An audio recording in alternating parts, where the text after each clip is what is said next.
أيضا أعوذ بالله من الشيطان الرجيم قل هل ننبئكم بالأخسرين أعمالا الذين ضل سعيهم في الحياة الدنيا وهم يحسبون أنهم يحسنون صنعا۔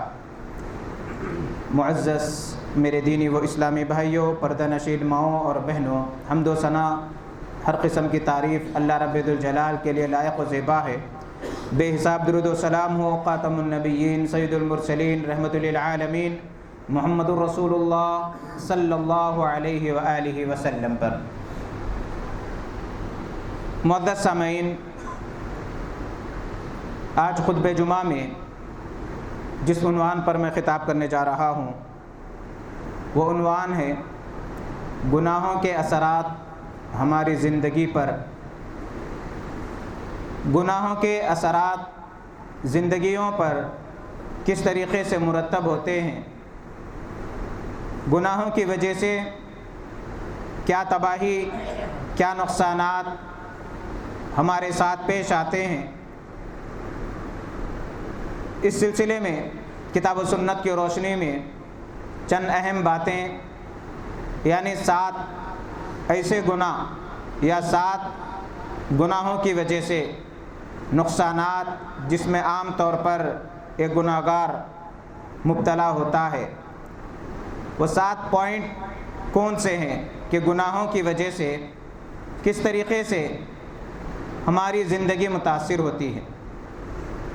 اللہ رب العالمین قرآن مجید میں فرماتے ہیں ما اصابکم من مصیبت فبما کسبت ایدیکم، جو کچھ تمہیں مصیبتیں پہنچتی ہے تمہارے بدعملیوں کا نتیجہ ہے۔ ویعفو عن کثیر، اور بہت ایسے گناہ ہوتے ہیں جس سے اللہ تعالیٰ درگزر کر دیتے ہیں۔ اگر اللہ تعالیٰ ہمارے گناہوں پر مواخذہ کرنا چاہے تو پھر ہماری زندگی مشکل ہو جاتی ہے۔ کوئی ایسا نہیں ہے جو یہ دعویٰ کر سکتا ہے کہ مجھ سے کوئی گناہ سرزد نہیں ہوتا، ہر انسان گناہ گار ہے، لیکن گناہوں سے بچنے کی تعلیم دی گئی، گناہوں سے معافی مانگنے کے طریقے مقرر کیے گئے، گناہ کس طریقے سے دھل جاتے ہیں اس کے آداب بتلائے گئے۔ ان الحسنات یذہبن السیئات، ایک اصول بتلایا گیا کہ بے شک نیکیاں گناہوں کو مٹا دیتی ہے۔ یہ عبادتیں، نمازیں، اللہ کا ذکر، قرآن مجید کی تلاوت، روزوں کا اہتمام، عمرہ، حج، زکوٰۃ، صدقات و خیرات، یہ تمام ایسی نیکیاں ہیں جو ہمارے گناہوں کو مٹا دیتی ہے۔ اسی لیے کبھی بھی گناہ سرزد ہو گیا تو اس پر شرمندہ ہونا چاہیے اور نادم ہونا چاہیے، توبہ کرنا چاہیے، فوراً نیکیاں کر لینا چاہیے۔ آئیے وہ 7 کون سے پوائنٹ ہے جو ہماری زندگی پر اس کے اثرات مرتب ہو سکتے ہیں گناہوں کے۔ سب سے پہلے، گناہ کی وجہ سے انسان کے اندر اچھے اور برے کی تمیز ختم ہو جاتی ہے۔ نمبر 2، گناہ کی وجہ سے انسان اللہ کی نعمتوں سے محروم ہو جاتا ہے۔ نمبر 3، گناہ کی وجہ سے انسان بیماریوں میں مبتلا ہو جاتا ہے۔ نمبر 4، گناہ گار جب گناہ کرتا ہے تو اس سے ساری دنیا دور بھاگتی ہے، نفرت کرنے لگتی ہے۔ نمبر 5، گناہ عذاب الہی کو دعوت دیتا ہے۔ نمبر 6، گناہ کی وجہ سے دنیا کا نظام متاثر ہوتا ہے، فساد برپا ہوتا ہے، دنیا کا نظام بہت خراب ہو جاتا ہے۔ نمبر 7، گناہوں کی وجہ سے انسان کی آخرت برباد ہو جاتی ہے۔ یہ 7 ایسے پوائنٹ ہیں جو گناہ کی وجہ سے ہماری زندگی پر اس کے اثرات مرتب ہو سکتے ہیں۔ اس کے علاوہ گناہوں کی وجہ سے اور نقصانات کا سامنا کرنا پڑتا ہے۔ زندگی سے برکت ختم ہو جاتی ہے، زندگی کا چین و سکون ختم ہو جاتا ہے۔ ایک گناہگار جب گناہ کرتا ہے تو بے چین رہتا ہے، سکون کے لیے اگر گناہ کرتا ہے تو سکون اسے میسر نہیں ہوتا گناہ کی وجہ سے۔ نیکیوں میں سکون ہے، گناہ میں انسان کو کبھی سکون نہیں ملتا۔ سکون کی تلاش میں اگر انسان گناہوں کا ارتکاب کرے تو اسے وہ سکون میسر نہیں ہو سکتا۔ سکون اگر حاصل کرنا ہے تو نیکیاں کرنا پڑے گا۔ تو آئیے، یہ کچھ مجموعی چیزیں تھیں، اس کی مختصر تفصیل یہ ہے کہ گناہوں کی وجہ سے انسان کے اندر اچھے برے کی تمیز ختم ہو جاتی ہے، جیسا کہ اللہ کے نبی صلی اللہ علیہ وآلہ وسلم نے فرمایا۔ ابن ماجہ کی روایت ہے، ابو ہریرہ رضی اللہ تعالی عنہ حدیث کے راوی ہے، اللہ کے نبی صلی اللہ علیہ وسلم نے فرمایا کہ جب بندہ گناہ کرتا ہے تو اس کے دل پر ایک نقطہ پڑ جاتا ہے، جب توبہ کرتا ہے تو وہ نقطہ دھل جاتا ہے، جب دوبارہ گناہ کرتا ہے تیسری بار چوتھی بار تو دل پورا سیاہ ہو جاتا ہے، زنگالود ہو جاتا ہے، گناہ کی وجہ سے بالکل کالا ہو جاتا ہے۔ اور جب گناہوں کا احساس ختم ہو جاتا ہے تو پھر آدمی کو گناہوں میں مزہ آنے لگتا ہے۔ اللہ رب العالمین قرآن مجید میں اسی جانب اشارہ کیا، کَلَّا بَلْ رَانَ عَلَىٰ قُلُوبِهِمْ مَا كَانُوا يَكْسِبُونَ، ہرگز نہیں، ان کے دل زنگالود ہو چکے ہیں ان کے بدعملیوں کی وجہ سے۔ گناہوں سے نفرت کی حس ختم ہو جانا یہ بہت بڑا عذاب ہے۔ جو آخرت کی فکر نہیں کرتا، جس کو موت کے بعد کی زندگی یاد نہیں رہتی، وہ گناہوں میں مست رہتا ہے، گناہوں میں اسے مزہ آنے لگتا ہے۔ جو اللہ پر مکمل یقین رکھنے والا ہے، جو موت کے بعد کی زندگی پر جس کی نظر ہے، جسے آخرت کی فکر ہے، جسے اللہ کے عذابات کا خوف ہے، وہ گناہ کرنے کے بعد بے چین ہو جاتا ہے۔ اسی طریقے سے گناہوں کی وجہ سے انسان نعمتوں سے محروم ہو جاتا ہے۔ دیکھیے، اللہ تعالیٰ قرآن مجید کے اندر کئی اقوام کا ذکر کیا۔ اللہ تعالیٰ انہیں مال و دولت سے نوازا، نعمتوں سے نوازا۔ قارون کا واقعہ قرآن مجید کے اندر موجود ہے، سورہ قصص کے اندر۔ اللہ تعالیٰ مال و دولت سے اسے نوازا، لیکن اس نے اللہ کی نعمتوں پر شکر ادا بجا لانے کے بجائے، اللہ کی عبادت کرنے کے بجائے، غریبوں کا حق نکالنے کے بجائے، اس نے کہا کہ میں اپنی قابلیت، اپنی صلاحیت، اپنی محنت کے بل بوتے پر یہ تمام چیزیں حاصل کیا۔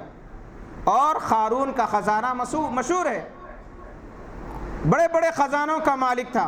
قرآن مجید نے کہا کہ اتنا خزانہ تھا کہ خزانوں کی جو چابیاں تھیں، اونٹوں کی ایک تعداد تھک جایا کرتی تھی انہیں اٹھانے میں۔ تو اندازہ لگائیے کتنی مال و دولت تھی، لیکن اس نے ناشکری کی، نافرمانی کی، گناہوں میں مبتلا ہوا، تکبر کی راہ اختیار کی، تو اللہ تعالیٰ اسے زمین میں دھسا دیا۔ ایک مرتبہ لوگوں کے سامنے پورے تیاری کے ساتھ، پوری دولت کے ساتھ نکلا، لوگ دیکھ کر تعجب ہونے لگے، ارے کتنا مالدار ہے، کتنا دولت مند ہے۔ جیسا انسان کے دل میں بھی، ہمارے دل میں بھی یہ وسوسے آتے ہیں جب کسی مالدار کو دیکھتے ہیں، اللہ نے کتنا نوازا ہے۔ تو لوگ تمنا کرنے لگے، کاش قارون کی جیسے دولت اسے عطا کی گئی، ہمیں بھی اللہ تعالیٰ ویسی نعمت، ویسی دولت دے دیتا تو کتنا اچھا ہوتا۔ لوگوں نے کہا احسن کما احسن اللہ الیک، کہ اے قارون لوگوں کے ساتھ حسن سلوک کا معاملہ کر، اللہ نے جو نعمتیں دی لوگوں کی مدد کر۔ لیکن اس نے تکبر کی راہ اختیار کی۔ اس کے بعد اللہ تعالیٰ اسے اس کے خزانوں سمیت زمین کے اندر دھسا دیا۔ فَخَسَفْنَا بِهِ وَبِدَارِهِ الْأَرْضِ، پوری دولت، پورا محل، ہر چیز زمین کے اندر دھس گئی۔ اب جو لوگ یہ منظر دیکھے جن کے دل میں یہ تمنا تھی کہ ہم کو بھی ایسی دولت ملتی تو اچھا تھا، احساس ہو گیا انہیں کہ دولت انسان کو کبھی تباہ و برباد کر دیتی، آزمائش بن جاتی، گلے کا پھندا بن جاتی۔ یہ مال، یہ دولت قارون کو برباد کیا۔ اب جو لوگ تمنا کرنے لگے، توبہ کر لیے اور کہنے لگے اللہ ہم کو جس حال میں رکھا اچھا رکھا۔ اس لیے ہمیشہ اپنی زبان پر شکر کے الفاظ ہونا چاہیے۔ اللہ جیسے رکھا، جس حالت میں رکھا، اللہ کا فضل ہے، الحمدللہ، یہ ہماری زبان پر ہمیشہ جاری رہنا چاہیے۔ اللہ کی نعمتیں بہت ساری ہیں، لیکن بندے ان نعمتوں کا احساس نہیں کرتے، چند ظاہری چیزوں کو دیکھ کر اپنے آپ کو کمزور سمجھنے لگتے ہیں۔ اسی طریقے سے اللہ تعالیٰ قرآن مجید میں قوم سبا کا ذکر کیا۔ بڑا بہترین باغ تھا، نعمتوں کی فراوانی تھی۔ قوم سبا کو اللہ تعالیٰ بہت ساری نعمتوں سے نوازا تھا۔ پھل ایسے تھے درختوں پر کہ اگر کوئی عورت ٹوکرا لے کر اگر چلی تو کئی پک کر پھل گر کر ٹوکرے میں گرا کرتے تھے۔ بہترین باغات، بہترین پھلدار درخت، کھانے پینے کی فراوانی، کسی چیز کی کوئی فکر نہیں، لیکن انہوں نے بھی ناشکری کی، نافرمانی کی۔ اللہ تعالیٰ پانی کے ذریعے، سیلاب کے ذریعے پورے علاقے کو تباہ و برباد کر دیا۔ یہ اللہ کا دستور ہے۔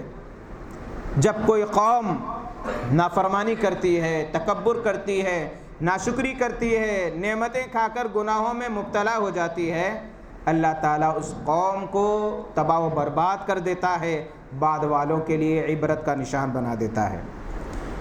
تیسری چیز، گناہوں کی وجہ سے آدمی مختلف بیماریوں میں مبتلا ہو جاتا ہے۔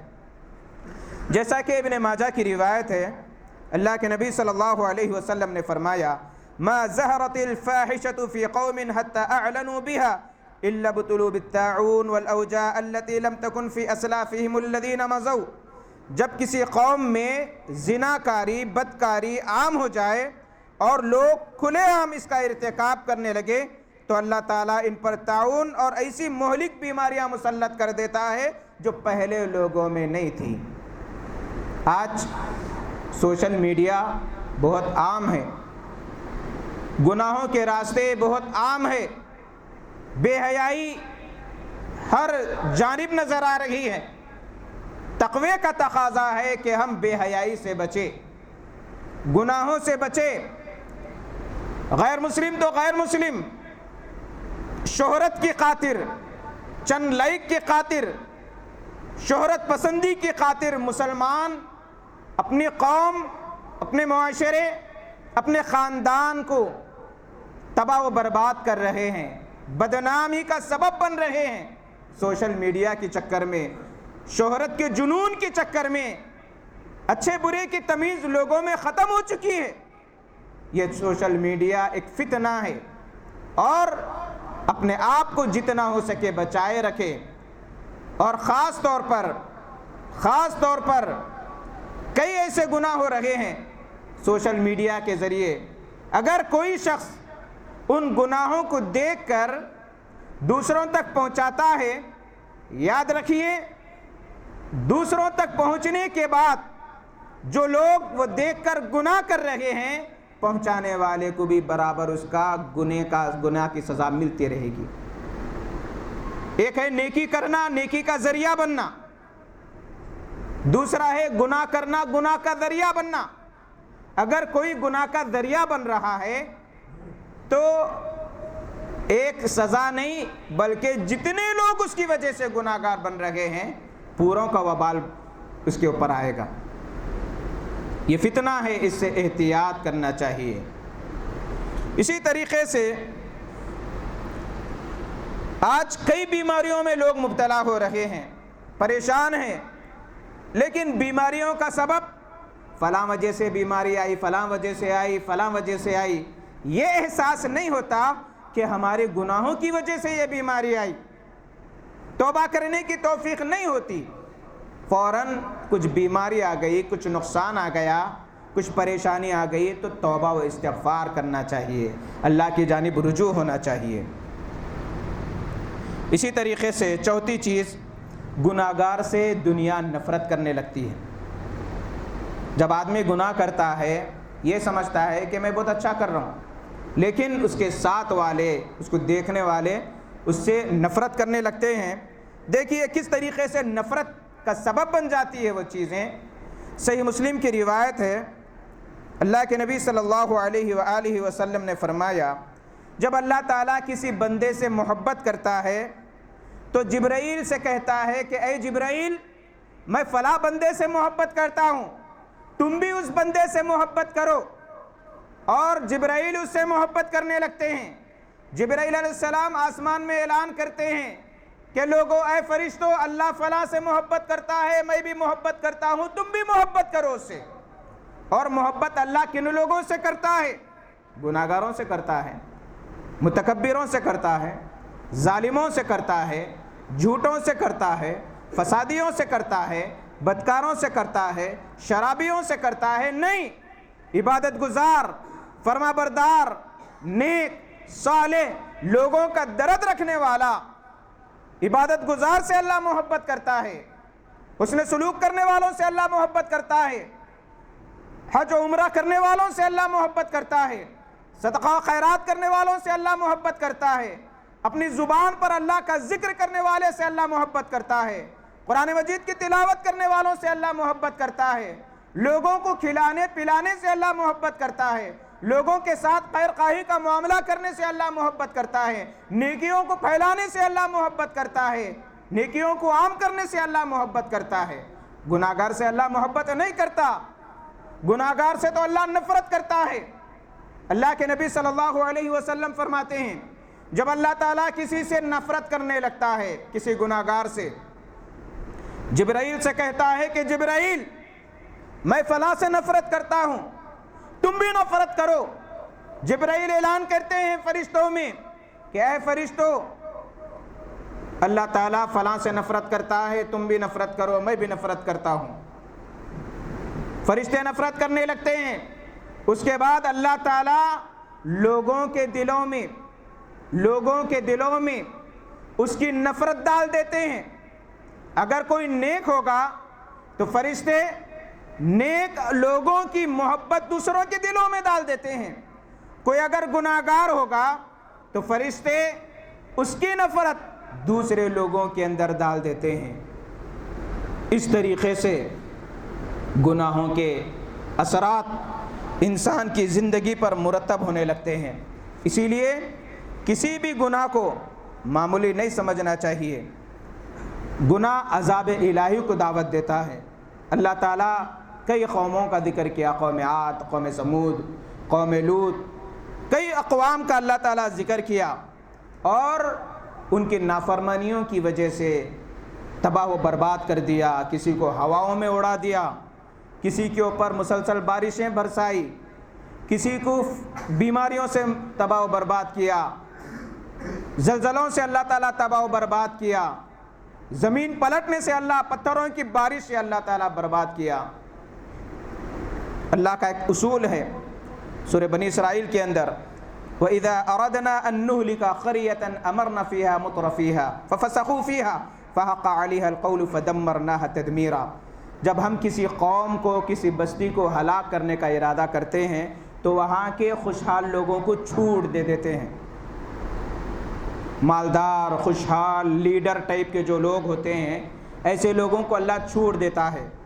رشوت کھاتے ہیں، لوگوں کو ڈباتے ہیں، چوریاں کرتے ہیں، حق مارتے ہیں، اس کا چھین لیے، اس کا چھین لیے، اور بالکل مست زندگی گزار رہے ہیں، اور ان کو دیکھ کر ان کے ساتھ والے بھی وہی گناہ کر رہے ہیں، ان کے ساتھ والے بھی اسی کے اندر مبتلا ہے۔ وَإِذَا أَرَدْنَا أَن نُهْلِكَ قَرْيَةً أَمَرْنَا مُتْرَفِيهَا، خوشحال لوگوں کو اللہ آزادی دے دیتا، جو چاہے کرو۔ جب وہ اپنی زندگی میں گناہوں میں مست ہو جاتے ہیں، فحق علیہ القول، اس کے بعد اللہ کی سزا ان پر مسلط ہو جاتی ہے، اللہ کا وعدہ مسلط ہو جاتا ہے، فدمرنا تدمیرا، اللہ تباہ و برباد کر دیتا ہے، عبرت کا نشان بنا دیتا ہے۔ فرعون کی مثال ہمارے سامنے موجود ہے۔ الغرض گناہ آدمی کو برباد کر دیتے ہیں، چاہے گناہ چھوٹا ہو یا بڑا، اس سے بچنے کی کوشش کرنا چاہیے۔ گناہ ہوتے ہی فوراً توبہ و استغفار کرنا چاہیے، نیکیوں کی جانب آنا چاہیے، اللہ سے رجوع ہونا چاہیے۔ اللہ سے دعا ہے الہ العالمین ہم تمام کو گناہوں سے دور رہنے کی توفیق عطا فرما، ہمارے گناہوں کو درگزر